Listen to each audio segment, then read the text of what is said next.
दोस्तों, मैं आपको बतलाना चाहता हूं कि डिजिटल प्लेटफॉर्म न्यूज लॉन्ड्री ने एक बहुत खूबसूरत पड़ताल की है और उसमें उन्होंने बाकायदा सबूतों के आधार पर वो क्लिप्स पेश की हैं या वो वीडियो रिकॉर्डिंग पेश की है जिसके जरिए वो बतलाने की कोशिश कर रहे हैं कि देखिए, सवाल एक से हैं, तीन अलग अलग चैनल्स हैं मगर एक से सवाल पूछे जा रहे हैं। और वो तीन चैनल्स कौन से हैं?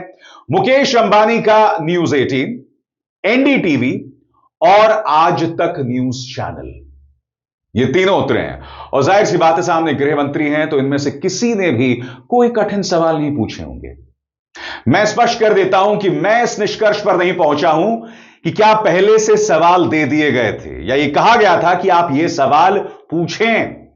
मैं यहां पर छोड़ता हूं दोस्तों, और आप खुद इस निष्कर्ष पर निकलें कि क्या ये सवाल पहले से तय थे। मसलन एक कॉमन सवाल जो पूछा गया कि क्या आप और प्रधानमंत्री नरेंद्र मोदी बेस्ट फ्रेंड्स हैं, BFF हैं, बेस्ट फ्रेंड्स फॉरएवर, यानी कि सर्वश्रेष्ठ मित्र सर्वदा।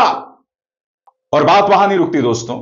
तो यहां सवाल यह पूछा गया कि भाई, नेहरू को छोड़ के प्रधानमंत्री नरेंद्र मोदी तो सबसे आगे हो गए हैं। सबसे बड़ी बात, जब टफ सिचुएशन होती है तो क्या आप दोनों में कोई मतभेद सामने उभर कर आते हैं? दूसरी तरफ याद कीजिएगा दोस्तों, कल ही मैंने आपको इस मंच पर बताया था कि राहुल गांधी दक्षिण अमेरिका की यात्रा पर गए हैं और आने वाले दिनों में आप देखिएगा भारतीय जनता पार्टी, उनका पालतू मीडिया अब उनके खिलाफ दुष्प्रचार चलाएगा।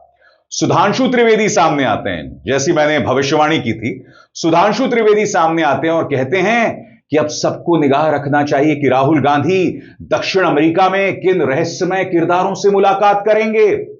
वो आगे ये भी कहते हैं कि देखिएगा वहां जाकर वो किस तरह से भारत विरोधी बातें कहते हैं।